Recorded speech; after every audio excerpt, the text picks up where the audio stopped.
अभी कुछ दिनों पहले रवि शर्मा का एक वीडियो वायरल हो रहा था जो काफ़ी ट्रेंडिंग में था। इनफैक्ट अभी तक चल रहा है। मैं उसी रवि शर्मा की बात कर रहा हूँ जो आरसीएम में एक किसी पर्टिकुलर लेवल पर है। हालांकि मैं आरसीएम में नहीं हूँ, लेकिन फिर भी मुझे लगा कि इसके ऊपर मुझे भी बोलना चाहिए। उनके कुछ पुराने वीडियोस को लेकर के, जहां वो 100 करोड़ की बात करते हैं अपने कंपनी के टर्नओवर की, अपने टर्नओवर की, उनके अंडर में 100 करोड़ का टर्नओवर होता है, उसके बारे में बात कर रहे थे।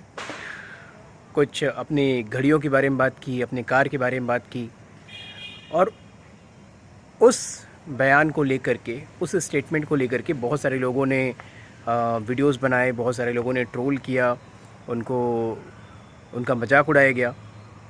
हालांकि बाद में इनफैक्ट जी न्यूज़ ने भी उनका मजाक उड़ाया, ट्रोल किया, लेकिन बाद में उन्होंने इसको क्लेरिफाई किया कि उन्होंने ये नहीं कहा कि 100 करोड़ की मेरी इनकम है। उन्होंने ये कहा कि मेरे अंडर में 100 करोड़ का ट्रांजैक्शन होता है, 100 करोड़ का ट्रांजैक्शन होता है, मेरी कंपनी के अंडर में 100 करोड़ का ट्रांजैक्शन होता है। और वो जो टर्नओवर है 100 करोड़ का, जो उनके अंडर में होता है, जो उनकी टीम करती है, उस टर्नओवर का जो स्टेटमेंट है वो उन्होंने मीडिया के सामने जारी भी किया, दिखाया भी, और जिसमें पाया गया कि हाँ, कि रवि शर्मा जो भी बोल रहा है वो सच बोल रहा है। मैं किसी भी डायरेक्ट सेलिंग कंपनी से नहीं हूँ, मैं आरसीएम से नहीं हूँ, लेकिन इतना ज़रूर जानता हूँ कि आरसीएम को भी लगभग 25 साल हो गए काम करते हुए भारत में, और बहुत सारे लोग हैं इंडिया में जिनका पेट भर रहा है आरसीएम।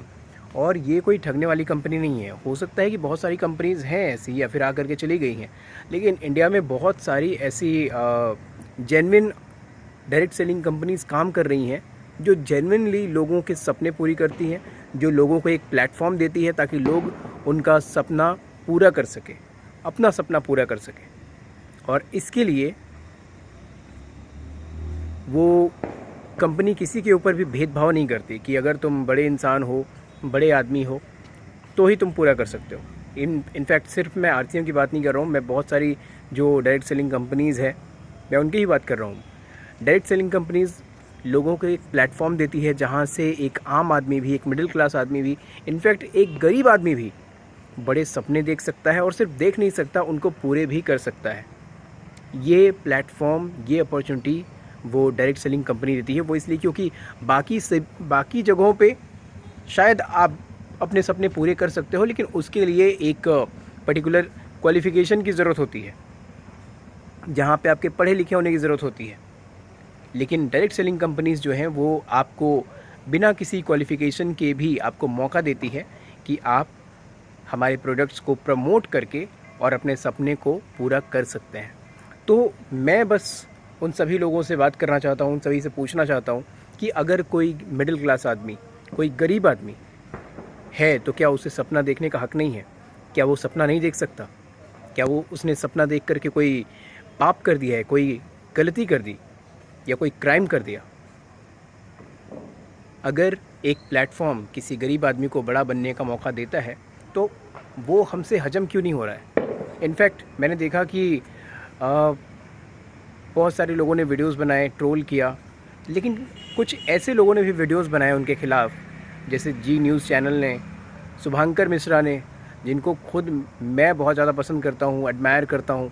और उनका ये वीडियो देख करके मुझे अच्छा नहीं लगा, क्योंकि कहीं ना कहीं मुझे लगता है कि ये वीडियोस बनाने से पहले उनको एक बार एटलीस्ट अच्छे से तहकीकात कर लेनी चाहिए थी, अच्छे से पता लेना चाहिए था, उनकी हिस्ट्री क्या है, उनकी जियोग्राफी क्या है, ये सारी चीज़ें जान लेने के बाद अगर वो वीडियो बनाते तो मुझे अच्छा लगता। हालांकि और भी मैं कुछ लोगों का नाम ले सकता हूं, लेकिन फ़िलहाल मुझे चूँकि मैं उनको फॉलो करता हूं और उनके ऑलमोस्ट सभी वीडियोस देखता हूं मैं, तो इसलिए मुझे लगा कि एटलीस्ट मुझे उनसे ऐसी उम्मीद नहीं थी। तो कहने का मतलब ये कि हम सभी, मैं जो खुद ये वीडियो बना रहा हूँ, मैं भी एक आम इंसान हूँ, मेरे भी बहुत बड़े बड़े सपने हैं। तो क्या अगर कोई ऐसा इंसान जो बड़े सपने देखता है या उसको पूरा करना चाहता है, उसको जीना चाहता है, तो अगर उसको एक कंपनी प्लेटफॉर्म दे रही है कि तुम आओ हमारे पास और अपने सपने पूरे करो, तो इसमें बुरा क्या है? और उनको ट्रोल करने वाले लोग ये ज़्यादातर दो तीन कैटेगरी के लोग हैं। पहले वो जो खुद बेरोज़गार हैं, जिनके पास कोई काम धाम नहीं है, जो सिर्फ सुबह उठते ही है इसलिए ताकि वो अपना 1.5 GB ख़त्म कर सके। दूसरे वो जो 10-15 हज़ार से लेके 20-25 हज़ार रुपये तक कमा रहे हैं, क्योंकि उनको लगता है कि उन्होंने इतनी सारी पढ़ाई की है, लेकिन उसके बाद भी वो 10-15 या फिर 20-25 हज़ार रुपये में ही क्यों अटके हुए हैं। और एक रवि शर्मा जैसा आदमी जो पता नहीं कितना पढ़ा लिखा है, वो 100 करोड़ की बात कैसे करता है, कैसे कर सकता है। तो इन सब चीज़ों को लेकर के ये दूसरे कैटेगरी के लोग हैं जिन्होंने उनके ऊपर वीडियो बनाया है, ट्रोल किया है उनको। और तीसरे कैटेगरी के लोग वो हैं जो जिनके सोशल मीडिया फॉलोअर्स हैं काफ़ी सारे, जैसे शुभांकर मिश्रा और भी कुछ लोग हैं। तो ये 2-3 कैटेगरी के लोग हैं जिन्होंने वीडियो बनाया है, लेकिन मुझे लगता है कि लोग उनके नाम पर रोटियां सेक रहे हैं। लेकिन जो मिडिल क्लास है, जहाँ से रवि शर्मा जैसा आदमी भी आता है, मुझे लगता है कि एक बार अगर हमारे बीच से कोई निकल करके आगे जा रहा है तो हमें तो खुशी होनी चाहिए। हमें जलन कैसी, किस बात की चिढ़ कि वो इंसान हमारे बीच से निकल करके 100 करोड़ की बातें कर रहा है। अगर 100 करोड़ की बातें कर रहा है तो उससे जेलसी कैसे हो सकती है। उससे तो आपको इंस्पिरेशन लेना चाहिए। डजेंट मैटर, अभी अगर वही चीज़ अगर वो डायरेक्ट सेलिंग के बजाय किसी और कंपनी में होता और उसके बाद फिर उसके मुंह से 100 करोड़ की बात निकलती तो शायद लोगों को बुरा नहीं लगता। लेकिन डायरेक्ट सेलिंग का बंदा, आरसीएम का बंदा, आरसीएम से निकल करके 100 करोड़ की बातें कर रहा है, 6 लाख रुपए जीएसटी भरने की बातें कर रहा है, तो वो चीज़ जो है, वो चीज़ कहीं ना कहीं लोगों से हजम नहीं हो रही, लोगों के मन में वो पच नहीं रही है, पेट में नहीं पच रही है ये बात।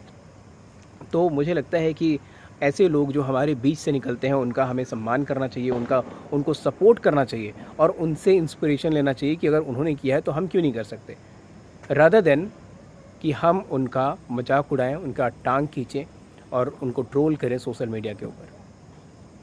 तो बस यही एक छोटा सा मैसेज था जो मैं अपनी बातें रखना चाहता था इस वीडियो के ज़रिए। हालांकि मैंने भी अभी जस्ट कुछ दिन पहले ही अपना ये यूट्यूब चैनल स्टार्ट किया है।